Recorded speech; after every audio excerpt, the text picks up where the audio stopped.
இப்போது புதிய அறிமுகம் ஆச்சி ஹோட்டல் சாம்பார் 50 கிராம் ரூபாய் 20 மட்டுமே.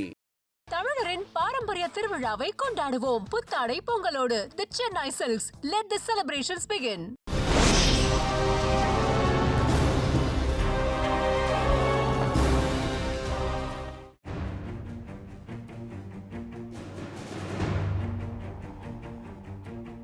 திக் திக் நிமிடங்கள் என்று கூறுவார்களே, ஈரானில் அதுதான் தற்பொழுது நடந்து கொண்டிருக்கின்றது.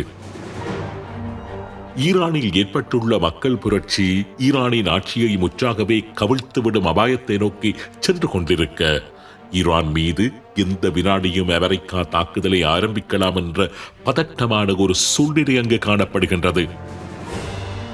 இந்த புதுவருட தினத்தன்று இஸ்ரேலிய பிரதமர் பெஞ்சமின் நெத்தனியாகு சகிதமாக ஈரான் மீது அமெரிக்கா தாக்குதல் நடாத்தும் என்று பகிரங்கமாக எச்சரித்திருந்த ட்ரம்ப் கடந்த 13 நாட்களில் கிட்டத்தட்ட 5க்கும் அதிகமான தடவைகள் ஈரான் மீதான தாக்குதல் எச்சரிக்கைகளை நேரடியாக வழங்கியிருந்தார். அமெரிக்காவின் குண்டுவீச்சு விமானங்கள், போர்க்கப்பல்கள் பல ஈரானை குறிவைத்து நகர்த்தப்பட்டு விட்டதாகவும் அமெரிக்க செய்திகள் கூறி வருகின்றன. ஆனால் அமெரிக்க ஈரான் விடயத்தில் தற்பொழுது ஏற்பட்டுள்ள மிகப்பெரிய காரமாற்றம் அல்லது முரண் நகை என்னவென்றால், இம்முறை அமெரிக்கா ஈரான் மீது போர் தொடுப்பது ஈரானுக்கு விரோதமாக அல்ல, மாறாக ஈரான் மக்களை விடுவிப்பதற்காக. இந்த புள்ளியில்தான் அமெரிக்காவின் போர் யுத்தியை நாம் அடையாளம் கண்டுகொண்டு அதிசயிக்க வேண்டியிருக்கின்றது.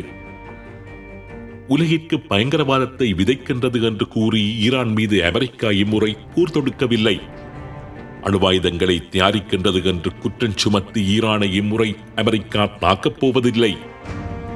மாறாக ஈரான் மக்களை ஈரானின் ஆட்சியில் இருந்து காப்பாற்றப் போவதாக கூறித்தான் இம்முறை ஈரான் மீது போர் தொடுக்கின்றது அமெரிக்கா. ஈரானுடனான யுத்தத்தில் அமெரிக்கா பெற்றுள்ள முதலாவது மிகப்பெரிய வெற்றி என்று இதனை கூறலாம். அதாவது ஈரானுடனான பெர்செப்ஷன் வாரில் அமெரிக்கா பெற்றுள்ள மிகப்பெரிய வெற்றி. இரண்டாவது, ஈரானின் ஆன்மீக தலைவர் அண்மையில் ஒரு எச்சரிக்கையை வெளியிட்டிருந்தார். ஈரானில் நடைபெற்றுக் கொண்டிருக்கின்ற மக்கள் புரட்சியில் இஸ்ரேல் மற்றும் அமெரிக்காவின் கரங்கள் இருப்பதான ஒரு எச்சரிக்கை. கடும் தொனியில் அயத்துல்லா அலி கமேனி விடுத்திருந்த அந்த எச்சரிக்கை ஈரானின் இரண்டாவது தோல்வியை வெளிப்படுத்தி நிற்கின்றது.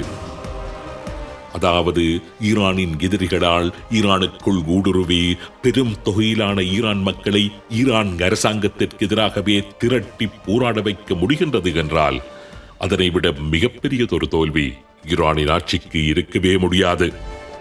இதுவும் அமெரிக்காவினதும் இஸ்ரேலினதும் மிகப்பெரிய வெற்றியாகவே பார்க்கப்பட வேண்டி இருக்கின்றது. மூன்றாவது, இன்று அமெரிக்கா ஈரானை முற்றிலுமாகவே தனிமைப்படுத்திவிட்டு ஈரானை குறிவைக்கின்ற அந்த டைமிங். ஹிஸ்புல்லாக்கள், ஹவுதிகள், ஹமாஸ் என்று வளைகுடாவில் ஈரானின் துணைப்படைகளை எல்லாம் பலவீனமாக்கிவிட்டு வளைகுடாவில் ஈரானின் மிக முக்கிய நட்பு சக்தியாக காவலரனாக இருந்து வந்த சிரியாவின் பஷர் அல் அசாடை கடத்திவிட்டு அகற்றிவிட்டு ஈரானின் இராணுவ கூட்டாளியான ரஷ்யாவை உக்ரைன் போரில் முடக்கி வைத்துக் கொண்டு ஈரான் மீதான இராணுவ நடவடிக்கைக்கு அமெரிக்கா நேரம் குறித்திருக்கின்றது. இன்னும் குறிப்பாக கூறப்போனால், ஈரான் மக்களையும் ஈரானிடம் இருந்து அந்நியப்படுத்தி வைத்துவிட்டுத்தான் ஈரானை தாக்க அமெரிக்கா நகர்வெடுக்கின்றது.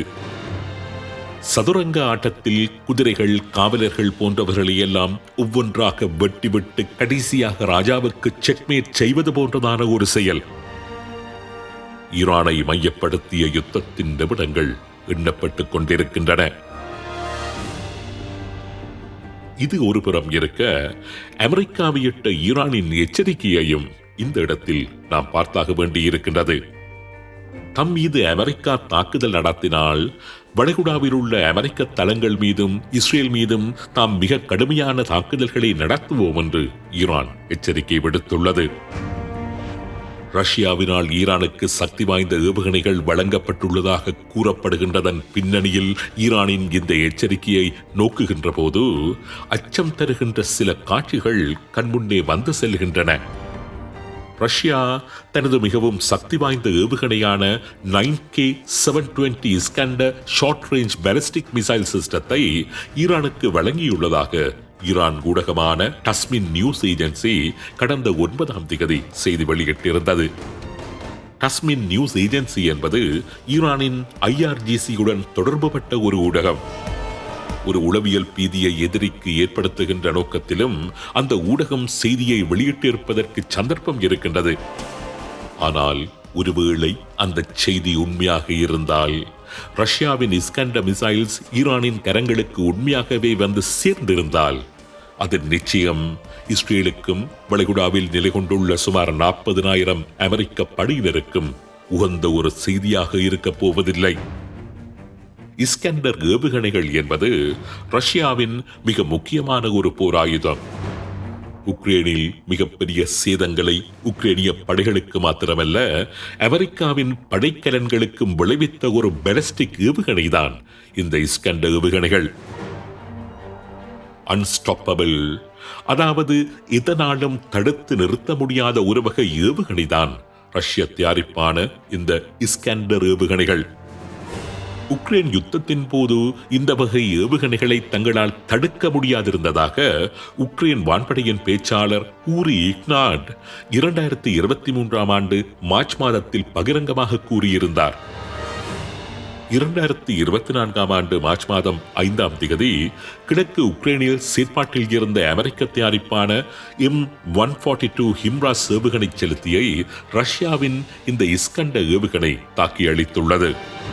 அதேபோன்று 2024ஆம் ஆண்டு மார்ச் மாதம் 9ஆம் தேதி உக்ரைனின் பொக்ரோவ்ஸ் பிராந்தியத்தில் நிலைநிறுத்தி வைக்கப்பட்டிருந்த அமெரிக்க தயாரிப்பான 2 MIM-104 பேட்ரியட் ஏர் டிஃபென்ஸ் சிஸ்டங்களை உக்ரைனின் இந்த இஸ்கண்டர் ஏவுகணைகள் தாக்கியளித்துள்ளன. வரலாற்றில் அமெரிக்காவின் பேட்ரியட் வான் பாதுகாப்பு பொறிமுறைகள் தாக்கி அளிக்கப்பட்டது இதுவே முதன்முறை என்பதும் குறிப்பிடத்தக்கது. 2024ஆம் ஆண்டு மார்ச் மாதம் 14ஆம் தேதி உக்ரைனின் நோவோபால்விகா பகுதியில் நிறுத்தி வைக்கப்பட்டிருந்த உக்ரைன் வான்படையின் 12th ஆர்மி ஏவியேஷன் பிரிகேடுக்கு சொந்தமான 2 Mi-8 உலங்கு வானூர்திகள் ரஷ்யாவின் இஸ்கண்டர் ஏவுகணைகளினால் தாக்கி அளிக்கப்பட்டுள்ளன. 2024ஆம் ஆண்டு ஜூலை மாதம் 1ஆம் தேதி உக்ரைனின் மைரோஹோட் வான்படை தளம் மீது ரஷ்யா நடத்திய இஸ்கண்டர் தாக்குதலில் 2 சுகோய் Su-27 சண்டை விமானங்கள், ஜூலை மாதம் 2ஆம் தேதி உக்ரைனின் புல்டாவா வான்படை தளம் மீது ரஷ்யா மேற்கொண்ட இஸ்கண்டர் ஏவுகணை தாக்குதலில் Mi-24 கன்ஷிப் ஹெலிகாப்டர், ஜூலை மாதம் 3ஆம் தேதி உக்ரைனின் கிரிவாய்ராக் வான்படை தளத்தின் மீது மேற்கொள்ளப்பட்ட இஸ்கண்டர் தாக்குதலில் ஒரு MiG-29 ஃபைட்டர் ஜெட் மற்றும் Su-25 அட்டாக் ஜெட் போன்றன தகர்க்கப்பட்ட காட்சிகள் எல்லாம் உக்ரைன் களமுனைகளில் நடந்திருக்கின்றன. இதுபோன்ற அமெரிக்காவினதும் பல்வேறு நாடுகளினதும் பலமான ஆயுதங்கள் இந்த இஸ்கண்டர் ஏவுகணைகளின் சக்திக்கு முன்னால் நின்று பிடிக்க முடியாமல் தகர்க்கப்பட்ட பல சம்பவங்கள் உக்ரைன் களமுனைகளில் நடந்திருக்கின்றன. ஆக ரஷ்யாவின் Iskandar short range ballistic missile என்பது யாராலும் இலகுவில் தடுக்க முடியாத ஏவுகணை மாத்திரமல்ல, இன்று இஸ்ரேலிலும் வளைகுடாவில் உள்ள அமெரிக்க தளங்களிலும் வான் பாதுகாப்புக்காகவென்று நிலைநிறுத்தி வைக்கப்பட்டுள்ள ஏவுகணைகளை எல்லாம் மீறி சேதங்களை விளைவிக்க வல்லவை என்பதும் இங்கு குறிப்பிடத்தக்கது.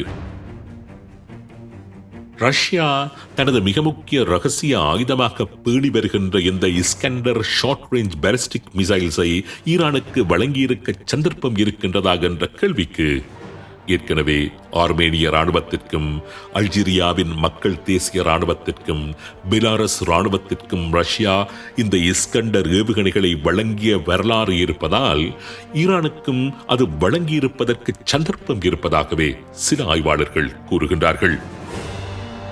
ஆக ஈரான் மீது அமெரிக்கா தொடுக்க இருக்கின்ற யுத்தம் இரண்டு தரப்புகளுக்கும் பாரிய அழிவுகளை ஏற்படுத்தக்கூடிய ஒரு யுத்தமாகவே இருக்கப் போகின்றது என்பது மாத்திரம் நிச்சயம். இவைகள் அனைத்தும் ஒருபுறம் இருக்க, அணு உற்பத்தி தொடர்பான பேச்சுவார்த்தைக்கு தான் தயார் என்பதான தகவலை ஈரான் அமெரிக்க அதிபர் டொனால்ட் ட்ரம்புக்கு அனுப்பியுள்ளதான செய்தியும் வெளிவருகின்றது. இதனை ட்ரம்ப் ஊடகவியலாளர்களுக்கு தெரிவித்துள்ள அதேவேளை ஈரானும் அல் ஜசீரா செய்தி நிறுவனத்திற்கு அந்த தகவலை உறுதிப்படுத்தியுள்ளது. யுத்தத்தை தவிர்த்து ராஜதந்திர முறையில் பிரச்சினைக்கு தீர்வை காண வேண்டும் என்ற அழுத்தமும் அமெரிக்க அரசியல் வட்டாரத்தில் இருந்து எழுந்து வருகின்றது. ஆனால் முடிவை எடுக்கக்கூடிய சகல அதிகாரமும் அமெரிக்க அதிபர் டொனால்ட் ட்ரம்பின் கரங்களில் தான் இருக்கின்றது. ஒரு சிறிய தகவலுடன் நிகழ்ச்சியை நிறைவு செய்ய விரும்புகின்றேன். நீங்கள் இப்பொழுது பார்த்துக் கொண்டிருப்பது அமெரிக்க வெள்ளை மாளிகை வெளியிட்டுள்ள ஒரு எக்ஸ் பதிவு.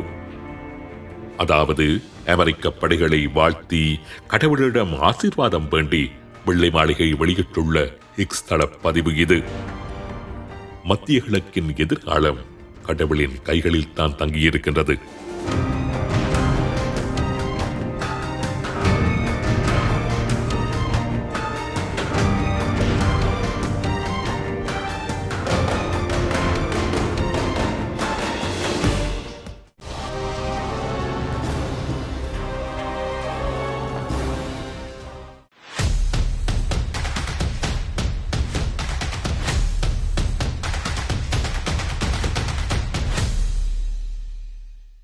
இப்போது புதிய அறிமுகம் ஆச்சி ஹோட்டல் சாம்பார் 50 கிராம் ரூபாய் 20 மட்டுமே.